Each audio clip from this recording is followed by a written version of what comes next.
Good morning to all of you. So today we'll discuss center of mass. ठीक है. Suppose we take a system consisting of large number of particles which are placed at different positions and we apply some external force to the system. ठीक है. Now it is possible to find a point in the system, ठीक है, which would move in the same way as a single particle move. Single particle means whose mass is equal to the sum of masses of all the particles of the system would move when subjected to same external force. ठीक है. तो this point is called centre of mass of the system. तो centre of mass क्या होता है आपका?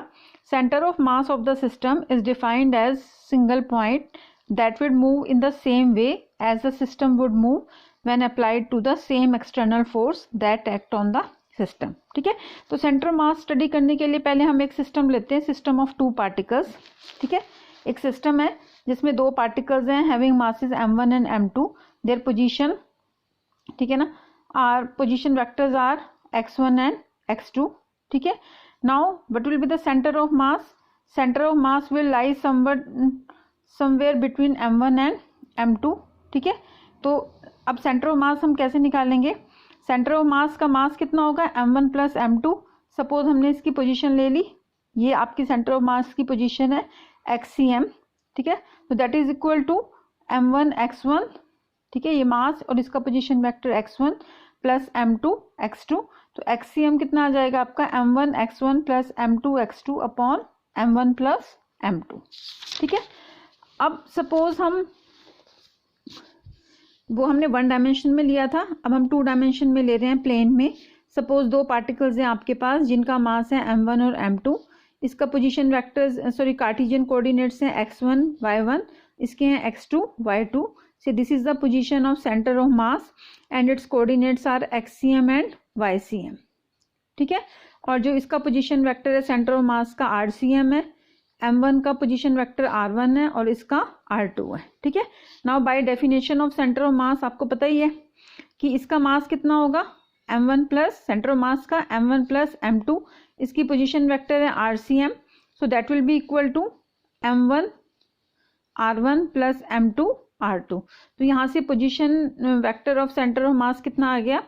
m1 r1 plus m2 r2 upon m1 plus m2. अब हमने इसकी पोजीशन कोऑर्डिनेट, कार्टेशियन कोऑर्डिनेट्स या पोजीशन कोऑर्डिनेट्स ले लिए सेंटर ऑफ मास के xcm ycm. तो यहाँ से आ गया xcm i plus ycm j that is equal to m1. r1 की वैल्यू कितनी हो जाएगी कार्टेशियन कोऑर्डिनेट्स में? x1i plus y1j plus m2, इसकी हो जाएगी x2i plus y2j upon m1 plus m2. अब i के कोफिशिएंट्स को एक साथ लिख लो, j के कोफिशिएंट्स को एक साथ लिख लो. तो जब i के कोफिशिएंट्स को लिखोगे तो आएगा m1 x1 plus m2 x2i और j के कोफिशिएंट्स हो जाएंगे m1 y1 plus m2 y2 j. ठीक है. तो हम लेफ्ट हैंड साइड और राइट हैंड साइड i और j के कोफिशिएंट्स को कंपेयर कर लेंगे. तो xcm की वैल्यू कितनी आ जाएगी? m1 x1 plus m2 x2 upon m1 plus m2. ycm आ जाएगा m1 y1 plus m2 y2 upon m1 plus m2. ठीक है. अब हम सेंटर ऑफ मास निकालते हैं. ये हमने सिर्फ दो पार्टिकल्स के लिए लिया था. अब हम लेते हैं centre of mass of a system of n particles. ठीक है. एक जनरल केस ले लेते हैं. So we are taking a system of n particles having masses m1 m2 m3 and so on up to mn and position vectors are r1 r2 r3 and so on up to rn. ठीक है. तो हमने ये r1 show कर दिया, r2 r3 r4 and so on up to rn and this cm is the position of center of mass having position vector rcm. ठीक है. तो अब इसी वाली इक्वेशन को हम जनरलाइज करते हैं rcm को. यहाँ दो के लिए तो m1 r1 plus m2 r2 था, n के लिए हो जाएगा m1 r1 plus m2 r2 plus m3 r3 and so on up to mn rn और नीचे आ जाएगा m1 plus m2 plus m3 and so on up to mn. ठीक है. अब इसको समीशन की फॉर्म में लिख लेते हैं. तो rcm हमारा आ जाएगा summation i varies from 1 to n mi ri upon summation i varies from 1 to n mi. ठीक है. तो ये जनरलाइज फॉर्म में हमने इसको लिख लिए. Now we will discuss motion of centre of mass. Centre of mass का जनरलाइज एक्सप्रेशन आपने निकाल ही लिया है. Summation i varies from 1 to n mi ri upon summation i varies from 1 to n mi. ठीक है. Now differentiate this expression. आपने इसको डिफ्रेंशिएट कर दिया, dRCM upon dt that is summation I varies from 1 to n mi dRi upon dt upon summation I varies from 1 to n mi। ठीक है, अब जो dRCM अपॉन dt क्या है, VCM velocity of centre of मास, और ये dRi upon dt क्या बन जाएगा आपका, ठीक है, दिस विल बिकम VI। ठीक है ना, तो ये जो वाली टर्म है आपकी ये बन गई summation I varies from 1 to n mi VI। और mi VI क्या होती है, लीनियर मोमेंटम। जब आपने समीशन लगा दिया तो that will be your total linear momentum of the system. और आपको पता है in the absence of external forces total linear momentum remain conserved और कांस्टेंट। ठीक है ना, so this quantity is constant, mass is again constant, so VCM will be constant. So you can say velocity of center of mass remains constant in the absence of external forces।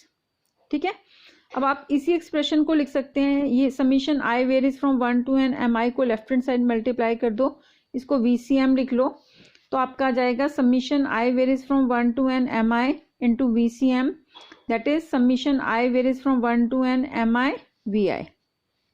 ठीक है, again differentiating both sides with respect to t, ये तो आपका as it is रहेगा, summation I varies from 1 to n mi, ये हो जाएगा dVCM upon dt that is summation I varies from 1 to n mi into dVI upon dt।